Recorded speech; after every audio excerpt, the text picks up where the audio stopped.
Hello, Dave.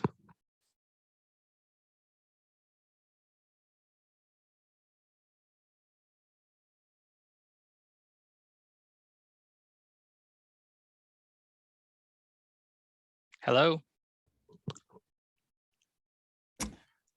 Good morning. Hey, how are you? I am good. All right. Izette is sick today, so we're pinch hitting. That's why I was a little late. I had to get the Okay. connection information. So who All else right. is on your team that I need to let in? And Steve Stetner okay, and Michelle Waite. okay. There he is.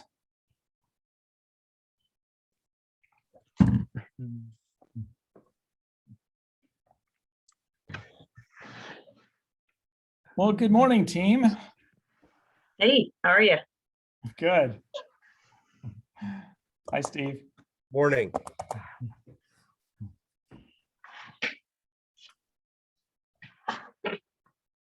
Nice color coordination on the shirt, Steve. Yeah, there you go. You should have let me know. I'm not sure if I have anything in that maroon though. Well, you're more true to form with the big red end next to you there, Michelle. I tried to not get clashed too much with the background. It's weird with Zoom these days, what you think about wearing and the background and everything. What I hear doing extension huddle is we actually, all the participants are giving you room ratings under the, they're They are. texting each other like room rating. What's the room look like? What's the background look like? How well does the wardrobe coordinate with the background or room? I mean, it's become quite the science, art and science. You could create like a little bit of a course on that probably. We probably kind of like an etiquette course or, back in the old days. Attire, environment, all those things, right? Exactly. It is interesting how conscientious you become on what is on your coffee cup when you're in a meeting. You can see everything. I can tell you, nice job. I can tell you, I've switched coffee cups. Let's put it that way. Depending on who I remember is in the room, it's like, oh, okay. I have this one sometimes. I don't know if you can see. Oh, you do? I just have water today. Well, it's. Oh, there you go. UNO. It's UNO. So I've had folks pick up on that. Yeah. There you go. You're on brand there, Steve. N150.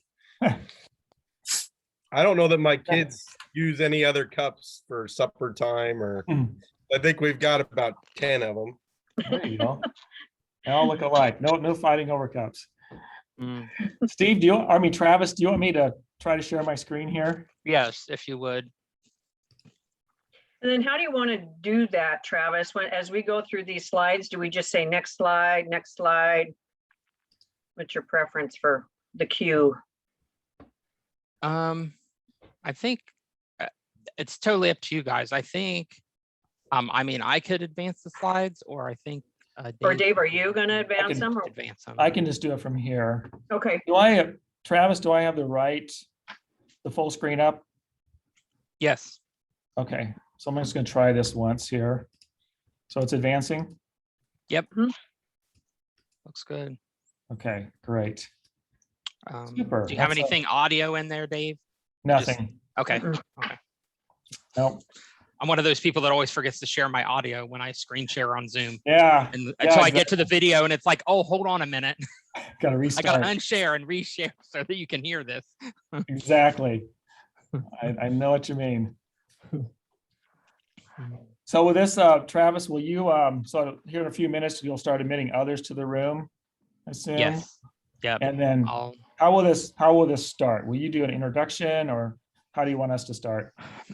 It's kind of up to you. I'm pinch hitting for Izette, so I didn't get any bios or anything for anybody. So I could just introduce you and let maybe you and the team introduce yourself, if that's okay with you.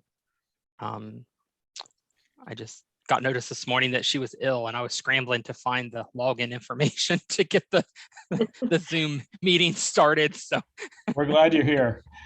Yeah. Are we going to record this? It actually is already recording, and then they'll just cut off when we start and stop. So okay, good to know. Well, Steve, how would you like to handle the first part here? What you emailed this morning is fine with me. If you want to go ahead and handle the introduction or whatever and move from there, that's fine with me. Should I just start with that? Well, from that opening slide, should I just go to introductions on the second slide and I'll just, I'll end with you and then let you take it from there? That'll be fine. Next slide. Okay. That way I don't have to fumble over Michelle's title. It's so darn long, tell you what. I was It's reading okay, it this Steve. morning. I wrote it down. I was like, man, that's 2 lines. I don't, can I Hey, read 2 lines? mine is one of the shorter ones on campus, if that tells you anything, isn't it, Dave? I mean, it's not that long. There's Right. someone, especially if they have professorships or something, it's, Yeah, no, right. it's fine. That's for sure. It's fine. It's just, it is different too. Yeah. And I was just to mention to Michelle and Steve, so last time we did a dry run, we were good on time. So if you decide you want to elaborate a little more on any of your slides, I'd feel free to do that. We're going to be good on time. Well, I know at least one NACEB person that's going to be in the session. So Joe's texted me already this morning. Does she? Okay. I encourage our engagement zone coordinators to kind of divide and conquer, make sure we had someone in each of the concurrent sessions, so we could learn something from others too. Dave, did you get that email from Teresa? Yeah, Yeah, that was fun. yeah, a little cheerleading. Yeah.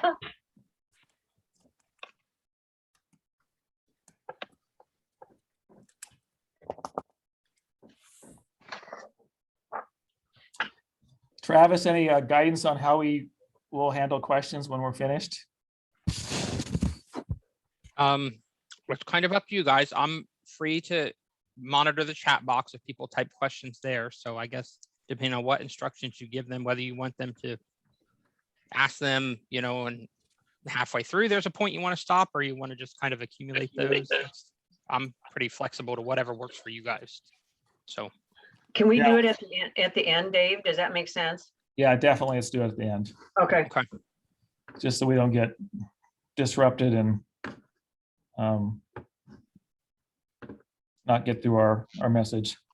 You know, I get kind of in a role and train of thought. And if I get interrupted, I'll be fine, but So I'll watch the chat too, Travis, but if you would do that, that would be great. Help us out. So Dave, you sent me that this morning. It says 65 extension boards. I thought it was 72. Did you have some more consolidate? Maybe I misspoke there. I always get it confused. We have how many unit leaders and how many boards we have. It's 65 and 72 respectively. I was gonna say, I think there's 72, but I could. you Yeah, know, go with that. Go with that.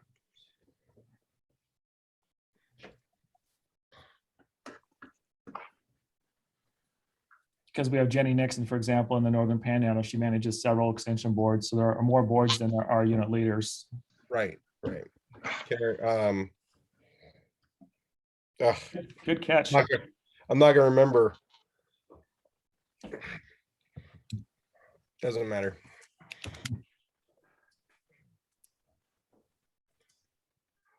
It's about showtime.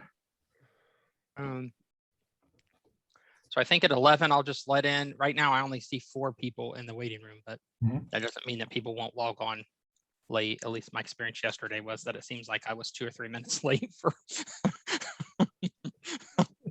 whatever reason. That's the Zoom world.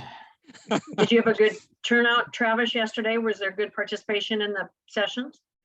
I think I didn't actually get to all this. I missed the one in the afternoon, but the first 2, there was good participation. Of course, they were general sessions, but there was good sort of dialogue and questions Good. as well Good. to go along with those. So, yeah.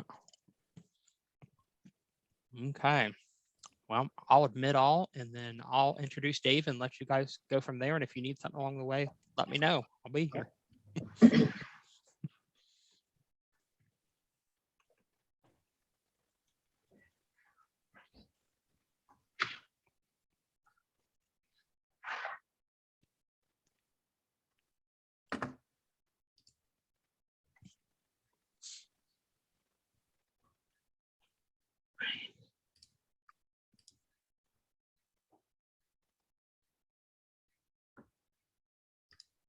We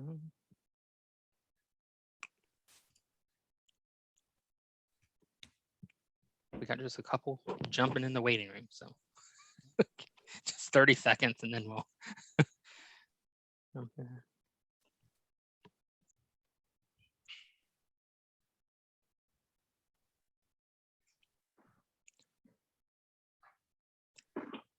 Okay, I think we're ready to go. So welcome to 2021 PILD concurrent sessions. Today, you are here to listen to a presentation about NextGEN, NACEB Stakeholder Advocacy, going for the gold. And I'm going to introduce Dave Varner, and he will introduce his team and get us rolling. Thanks, Travis. Greetings to all PILD conference participants today. It's a pleasure to have a chance to visit with you today about NextGEN NACEB. This is about an effort that has been in play for the last 4 years or so, and we're excited to share with you this incredible journey that NACEB has been partaking of for several years now. I'm pleased to have with me today two colleagues who are representing the collaborative partners who are involved in this process. So first of all, Michelle Waite. So Michelle is the assistant to the University of Nebraska-Lincoln Chancellor for Government and Military Relations. And so Michelle was very instrumental in connecting NACEB with the University of Nebraska-Lincoln and the entire University of Nebraska system. And you'll learn more about that here in just a moment. I'm Dave Varner, currently serving as the interim dean and director for Nebraska Extension. Through much of this process we're going to describe, I was serving as the NACEB advisor. And Steve Stetner. So Steve is past president of the NACEB organization. NACEB is Nebraska Association of County Extension Boards. And Steve was very instrumental in helping guide us through this process over the last few years. And in fact, some of our original conversations around what NextGEN NACEB might look like actually happened at a PILD conference 3 or 4 years ago. So with that, Steve, I'll turn it over to you. Thanks, Dave. So NACEB is kind of what we were going to call it. I'm not going to break it down all the time, but it is an organization that represents the 550 plus members of the extension boards across the state of Nebraska. We have 72 extension boards. They represent all 93 counties. So it was started in, I believe, 1974, and its purpose is to support extension, but specifically to advocate and advise on behalf of Nebraska Extension. So next slide, Dave. So the NextGEN NACEB story really starts with, why did NACEB need to change? And the pictures that you can see here are from some of our earlier annual meeting legislative days. Though when I first got involved, we would try to bring the legislators in for lunch and have some interaction, and that may have worked in the past, but it wasn't working when I got involved. And so you can see at the table, you have these people sitting around, and there's state senators that attended, but very few, and some staffers. But for the most part, you're really only talking to yourself. And that's what needed to change. And so through some conversations with Dave and then Dean Hibbard and some of our leadership, the NextGEN process was launched. We brought in some extension professionals, some stakeholders, and some outside entities who did a tremendous job. And I'll let Dave, elaborate on a lot more of that. But this is why we need to change, because if you're not being effective, do you really need to exist? And that was the hard message for me in that NextGEN process from one of the outside in players was, does NACEB even need to happen? Does it need to exist? And so it was a really hard introspect, to think about. So anything to add on that, Dave? Or No, I think that's perfect, Steve. One of the great things about having Steve with us today, Steve has served on the local extension board for several years. He was involved, as you can tell, with the NACEB leadership board of directors over that period of time. So he really joined NACEB about the time that we were struggling with some of these issues, and has been a part of this amazing journey that we're about to describe to you. So when we were talking about this several years ago, it just happened to be around a year when the Olympics were being broadcast. And so we talked about the Olympics and what it really meant for athletes and teams to truly go for the gold, and what it means to be on the podium along with other competitors, others who are working in the same space you are. So in February of 2017-ish, right in that ballpark time, an issue was challenged, and that issue was NACEB, Nebraska Extension. Let's think about how we're going to work with one another to strengthen the NACEB organization over the course of the next few months and years. And what we're about to describe to you is about an 18-month journey, which has turned into almost a 4-year journey that was guided by a task force. This task force include representatives from county unit leaders, NACEB leadership, extension board members, and we also had a member of a large nonprofit organization in Nebraska, Nebraska Community Foundation, and their executive director. They have a very similar like organization to Nebraska Extension. And so they helped us guide us through this process of how we could up our game as well. You know, we joked about going for the gold several years ago, but little did we know that NACEB would literally bring back the gold over the next few years. In one way, it's because they helped us through some difficult budget times and advocating for the entire university. In another respect, we'll talk about this more later, but they were actually awarded the highest honor by the University of Nebraska system for being an volunteer advocate group for the University of Nebraska. So what we asked our extension board members to do in the spring of 2017 is to start the NextGEN NACEB conversation. And a reminder, when we talk about NACEB, we're talking about all those 550 plus extension board members that Steve mentioned just a moment ago. And so we asked each of those 72 extension boards to have a discussion at one of their board meetings that spring. And we asked them to focus on 3 themes. So the first theme was about how we were going to work together better. And that was both at the local level in the county, but also across all extension boards across the state. So how would they work differently in the future? And what steps would they take to make this happen? So thinking about collaboration, synergy, teamwork, those types of things. The second theme we asked them to discuss is around design thinking, really. So how would NACEB and extension boards be different in the future? How would they be stronger? How would they become more effective in their respective roles? And finally, the third theme was around the individual commitment. And, you know, just like all organizations and initiatives, it all starts with the individuals and then grows up through the teams, ultimately throughout the organization.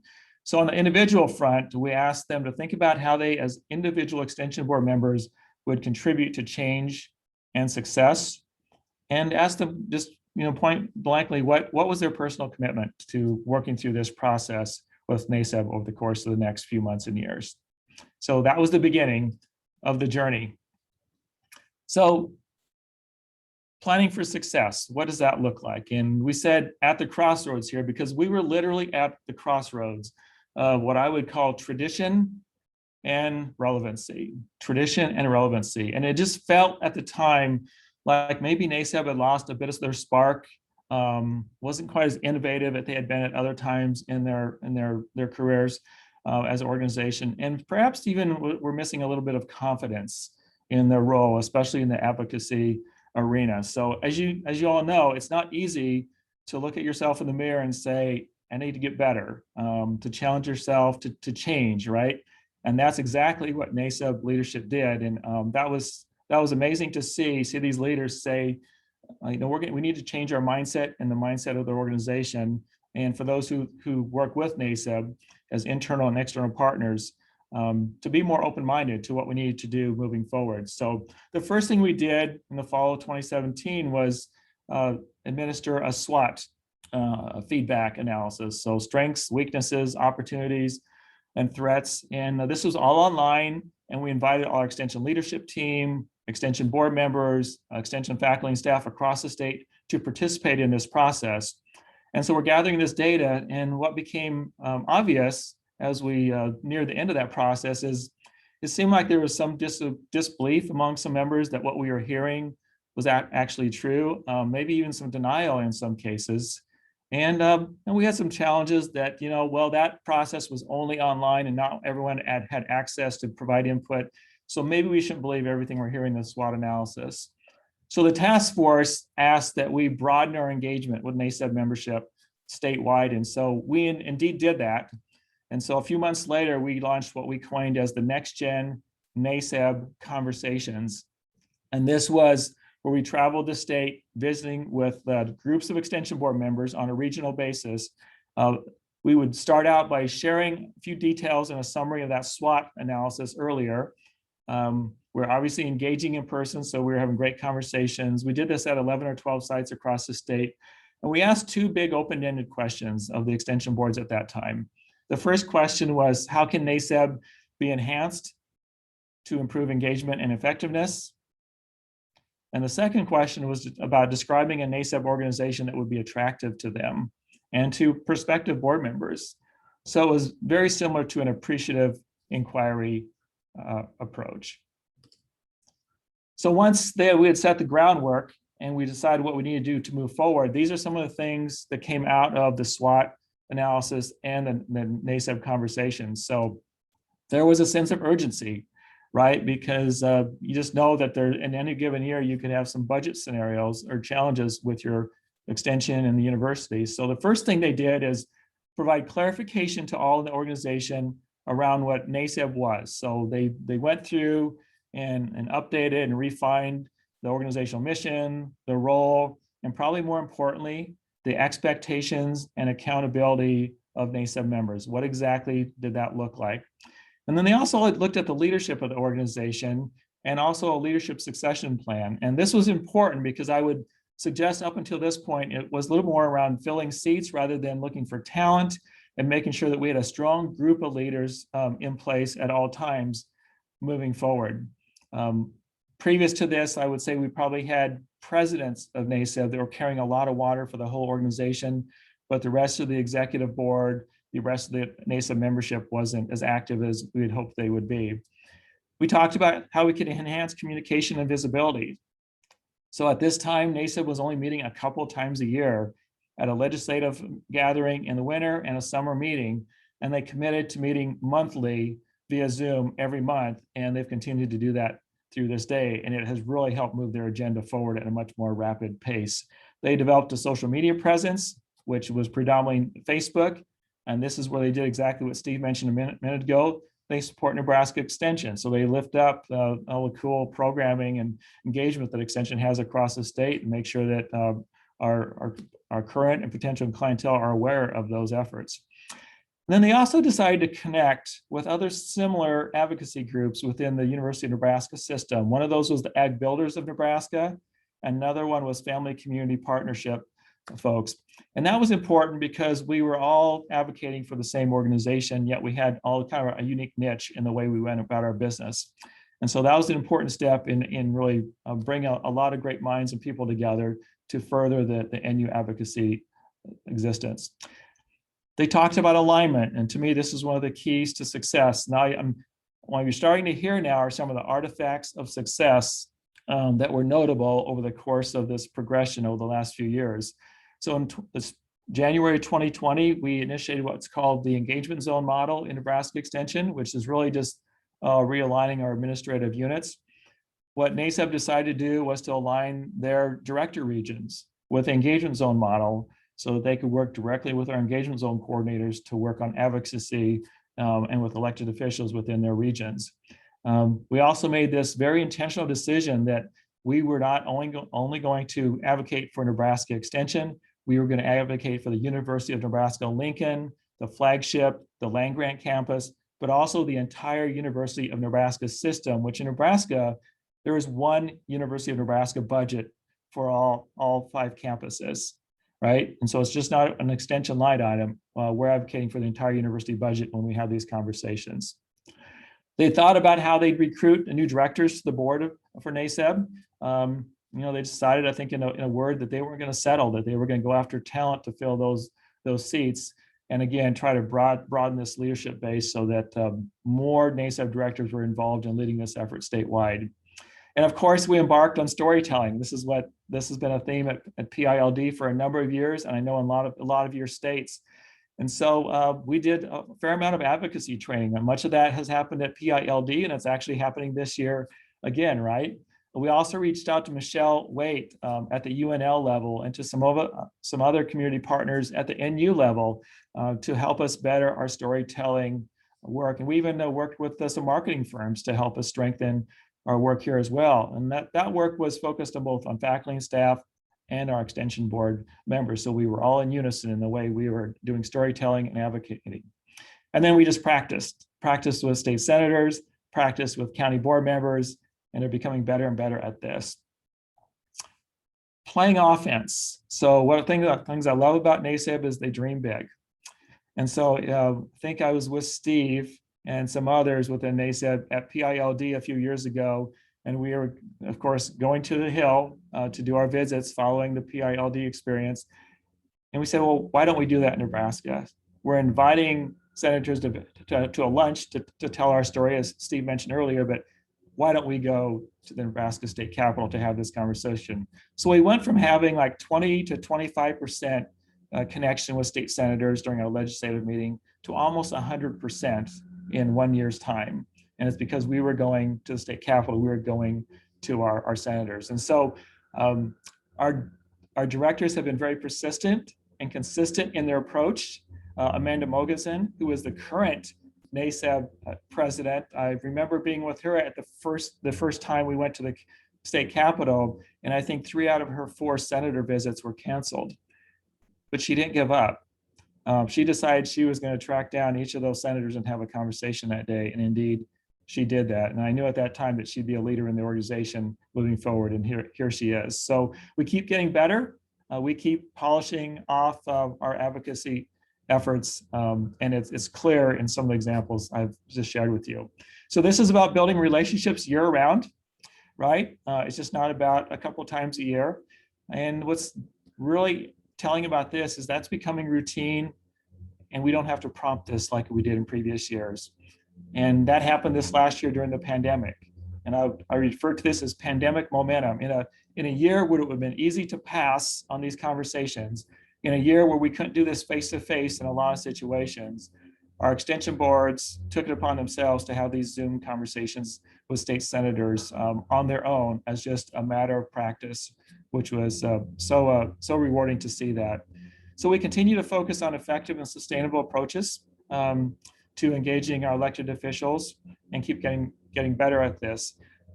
One of the things we noticed this year when we went to the Capitol with a skeleton crew of NACEB directors, just to pass out some materials to let them know that NACEB was thinking about them, we found that senators were waiting for us. They were expecting to see NACEB. 4 or 5 years ago, many of those senators didn't know who NACEB was. And so kudos to the NACEB organization for truly being on the radar of local decision makers and being at a point now where these relationships are growing in rapid fashion.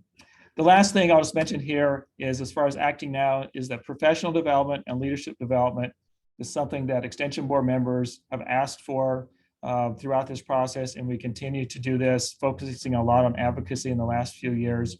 But this is something you have to do to continue the momentum, to continue to bring more leaders into this ongoing journey. So now I'm going to turn over to Michelle, and Michelle's going to talk about some of the tools that we've used to help us be successful in these conversations. Dave, thank you. What Dave mentions in the action steps dovetailed very nicely and sort of in this next stage of this effort. One thing that we quickly realized, I think, we honed down a little bit more and worked with our NACEB members and volunteers on how to engage with elected officials, and frankly, effective communication with our elected officials. One of those key areas was consistent messaging, consistent talking points. Dave mentioned that we are, our flagship campus is part of a system. And we realized very quickly that we are much stronger together than separate from our other sister institutions. So we work very closely with the president's office on consistent messaging, depending on what the university's agenda is that year with the unicameral. Personal story. There's nothing more effective when you talk to elected officials than conveying a personal connection that you have with Extension in your district, how they might have impacted you, how they might have impacted a family member that resonates with state senators. Ask. I think we're all a little bit humble, at least in Nebraska, we're taught to be humble. And so we're humble about asking for their vote. We're humble about asking for their support, frankly. You can sort of talk in circles around that several different ways, depending on which senator you're visiting with, but there's no reason that you can't ask a state senator whether or not they support Extension. Appreciation. I can't convey this enough. I was a staffer, a primary staffer in the legislature many years ago. I've been in this arena over 35 years. And this is truly can be a thankless job. We all have our own interests, our personal, professional interests in different areas of public policy, but there's nothing that's can be conveyed probably stronger or repeated is how much you appreciate their service to the state or the state of Nebraska, regardless what type of elected official it is. And then I always remind our Extension folks, and they know this better than anybody else, frankly, especially from a land grant institution with our tripartite mission, is use the university as a resource. I am continually amazed every semester. I've been with the university now 24 years. Every semester, there's a new type of research that I may hear about, someone else may hear about. I may take a delegate or an elected official on a tour of campus, but that type of research can be a resource to state senators. We always provide objective resource, and we try not to convey what we believe they should do in the area of public policy. But quite often, I will get requests. Dave and his office may get requests. Other colleges on campus may get requests for a specific type of research that may assist a senator in making an informed decision on public policy. Dave mentions university alignment. This is really important. As I mentioned, I've been in this arena over 35 years, and I can tell you we've gone back and forth with different models, but we are much stronger together, especially since our budget is all one budget. Once it's decided by our legislature, then it comes back to our governing board to decide how that allotment is split up, but Extension is a key component of that. And through this process with NACEB and rebuilding this effort, they have quickly understood that. I'll expand on that a little bit more later, but they've quickly understood that. I've mentioned advocacy.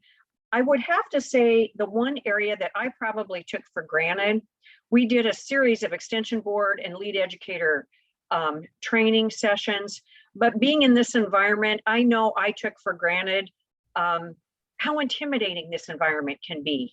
And frankly, in Nebraska, it's like you're going to see your elected official in the grocery store. They're just like you and I are, going to church, participating in a civic organization. But with the unicameral, we have one house here in Nebraska. We're the only nonpartisan unicameral in the nation. And even though it's become more partisan over the years, I would have to say that I'm still proud that we're a citizens legislature. And I can go over there every day, not this year, but I can go over there every day and talk to state senators. But I would tell you they much prefer having someone from their district come and talk to them. And that's where our Extension board members become crucial, as well as those volunteers that come and talk personally to those state senators. And then finally, I might mention state senators get volumes of mail, as you can imagine, little known email now these days. I always recommend that you not leave them notebooks full of information, as tempting as it is. But I would say that we've created some really nice materials these last few years through this effort. One of which is the economic impact report. done by the legislative district, and then the extension impact at a glance for counties and program areas. Next slide, Dave. This is an example of the system-wide legislative district impact. This in particular is for legislative district 15 here in the state of Nebraska. It is system-wide. So please understand that this includes information from all 4 of our campuses. But I will tell you that this is invaluable. Senators love this brief information. These are sound bites they can use. They talk about in their districts. They talk about with their colleagues. They get up and use this information during debate in the legislature. They also use this, we found this very useful for their weekly news articles. You know, some of these legislative districts, as you can imagine, these state senators write weekly articles, if not bi-weekly articles. So they just appreciate having this information, and especially when it's honed in by legislative district, it becomes increasingly valuable to them. And by extension, then it's invaluable to the university. You know, it helps us tell our story. Next slide, Dave. So this is an impact of one of the Impact at a Glance publications. This is done by extension here at UNL. And so this gives an idea to the state senator of a particular program areas. Our extension education program now is divided into various program areas. This gives them an idea of what we're doing with the Learning Child program area. Dave, next slide, please. And this next one is, again, invaluable to senators. You'll find in Nebraska, we're divided up, especially in the rural parts of the state. State senators have entire counties, and many have several counties because of the lower populations. But we can hand them 2 or 3 of these county Impact at a Glance extension documents.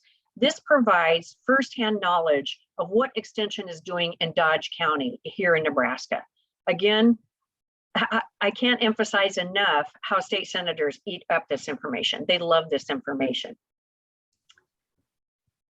Next slide, Dave. So finally, the results of our access, I have to say, have just been invaluable. I would have, NACEB now joined the ranks of several other external constituency groups, as Dave mentioned earlier, that I would tell you, at least even our university system office and our governing board of the whole university system, by virtue of NACEB winning the annual award here last year, they fully also recognize how NACEB made a difference, especially a few years ago. I like to say that the stars sort of aligned at this point.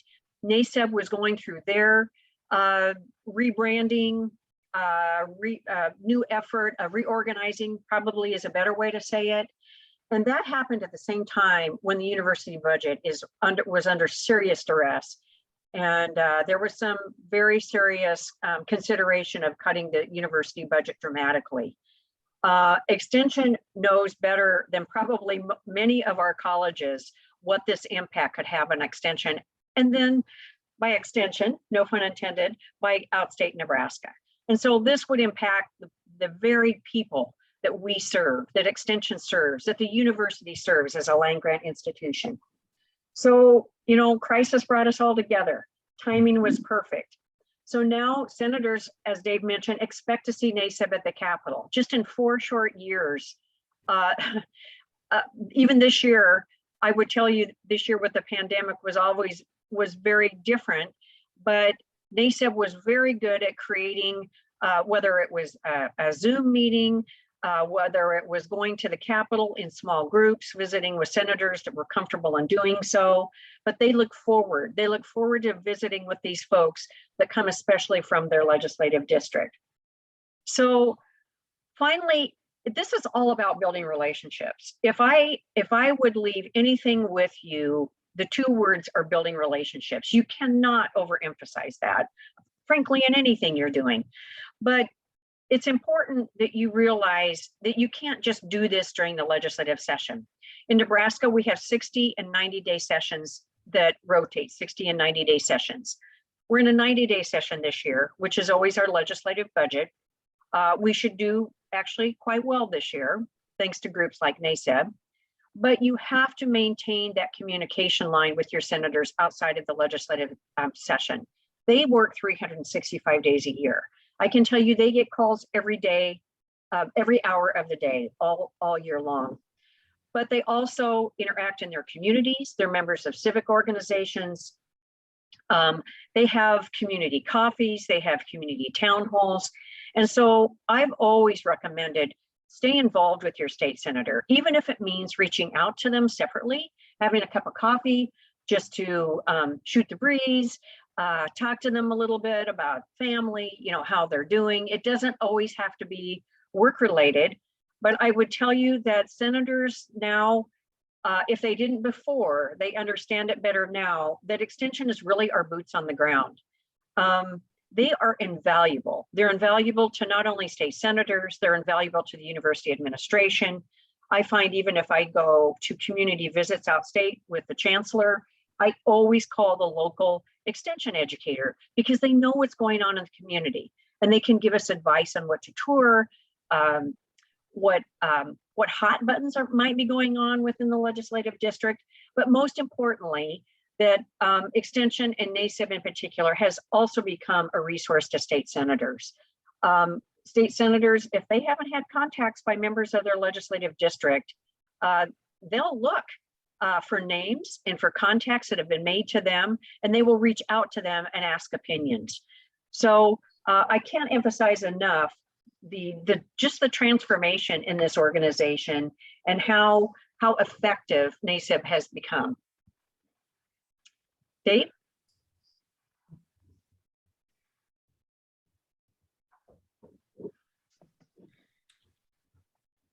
Steve, you want to pick it up here? Yep, sorry, I had myself muted. And so at this point, I mean, we've talked about this process and we've talked about, you know, the advocacy and all of that. And that's the hardest part for most of our members when we got started in this you know, I don't want to be a lobbyist. I heard that so many times. I don't want to be a lobbyist. And the answer to that is well, you're not a lobbyist, you're an advocate. And advocacy is, you know, we keep using the word storytelling, but it is really just explaining to someone why extension and the university is important to you and tell them a story on how that happens. And so as we've worked with specifically the board, and that's where this process is still ongoing, is really working with our local extension boards to get them more comfortable, not just visiting with senators, but we all know, you know, this is an extension meeting. We all know that there's, you know, the cooperative nature of federal, state, and local funding. Those extension boards are so important to our advocacy at the local level, working with counties and getting them, you know, ready to support and to understand that their support is so important at the local level.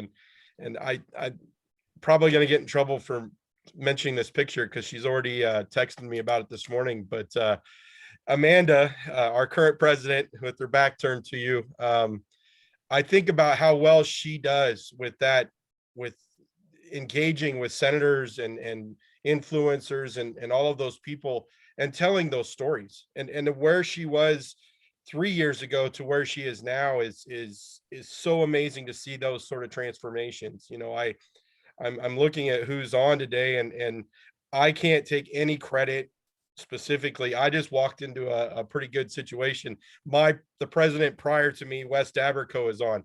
Wes is a dynamic person to have advocating on behalf of anything, especially extension. You can put Wes in front of anybody from anywhere, whether it's his senator or a senator from Western Nebraska or a senator from Omaha, and he will tell you a dynamic, passionate story about how extension and how the university has made his and other people's lives better.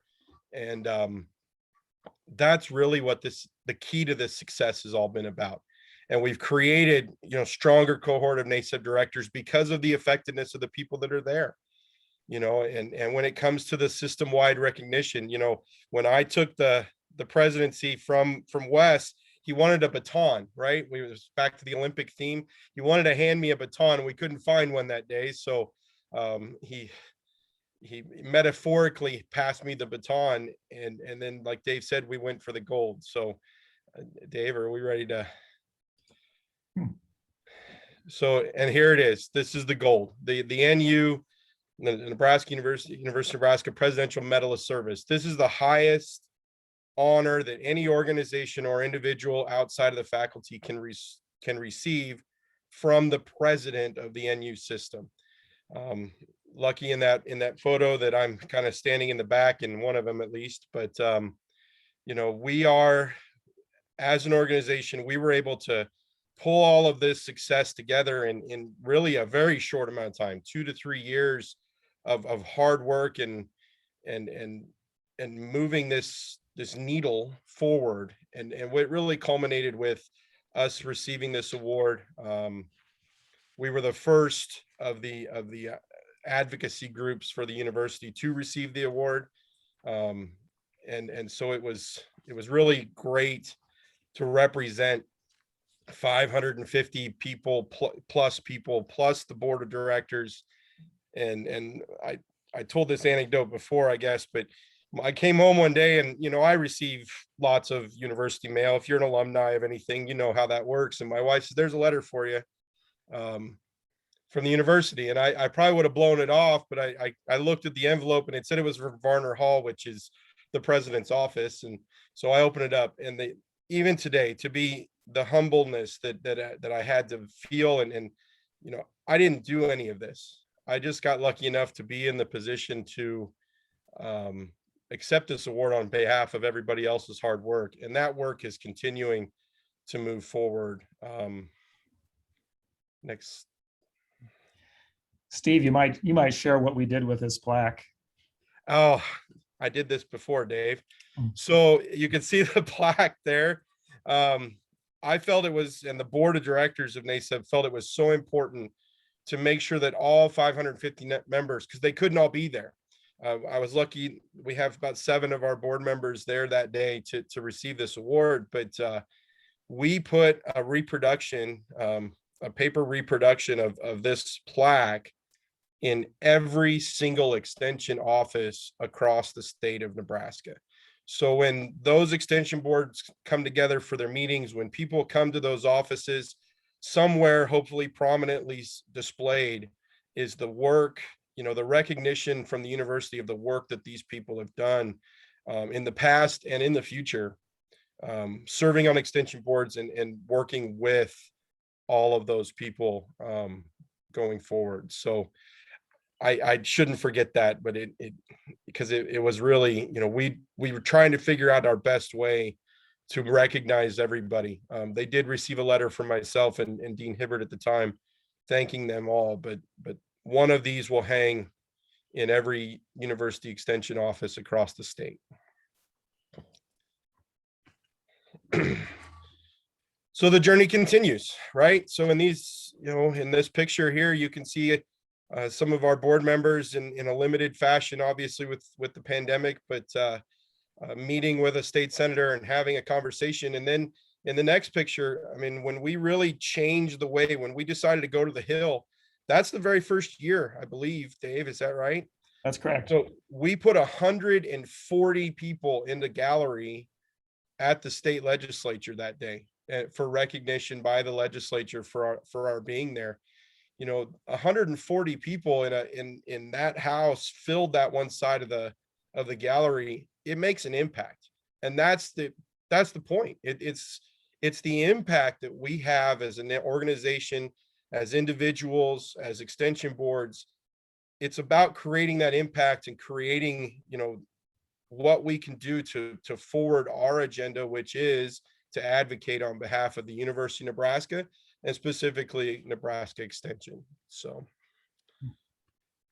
am I missing anything else, Dave?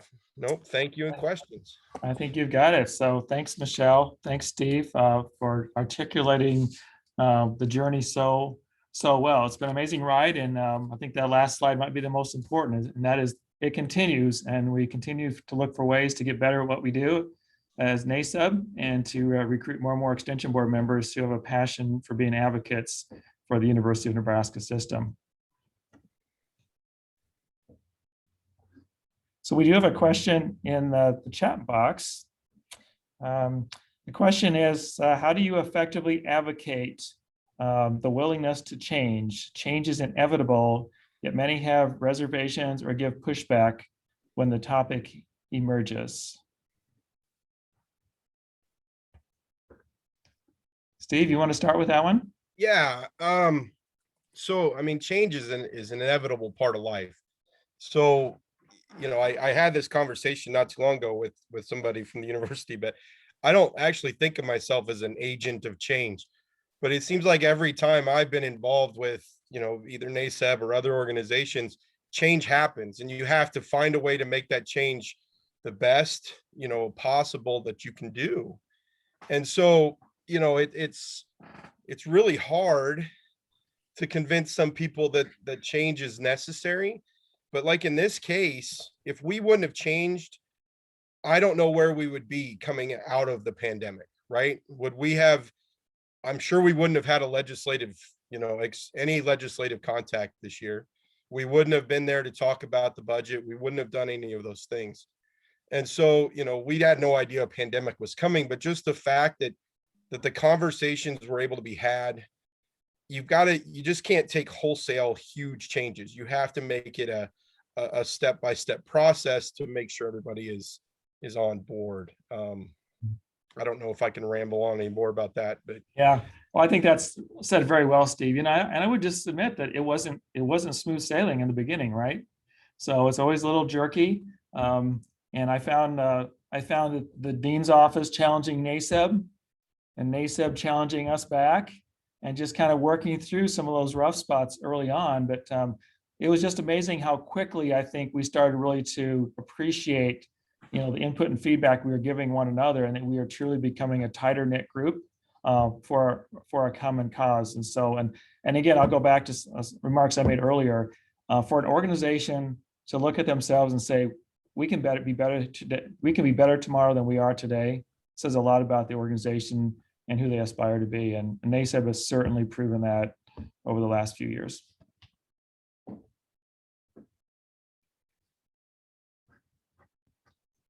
All right, I'm looking for questions in the chat, or got a thumbs up from Wes there. Or you can just unmute and ask a question live if you'd like.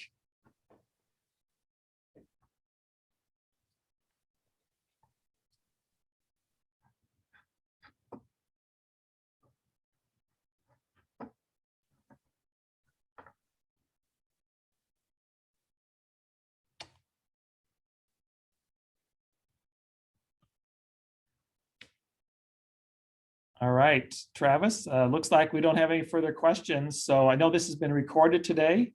It will be posted on the PILD website for others to watch, as well as this group, if you want to revisit any of the remarks that were made earlier. Awesome. Well, thank you, Dave, Michelle, and Steve, for your time. All right, thanks to all the participants. Again, thanks, Steve and Michelle, for being a part of the team today. thanks for including me, Dave. Yep. Thanks, Dave. Thanks, Right. Steve. Bye. Thanks, Michelle.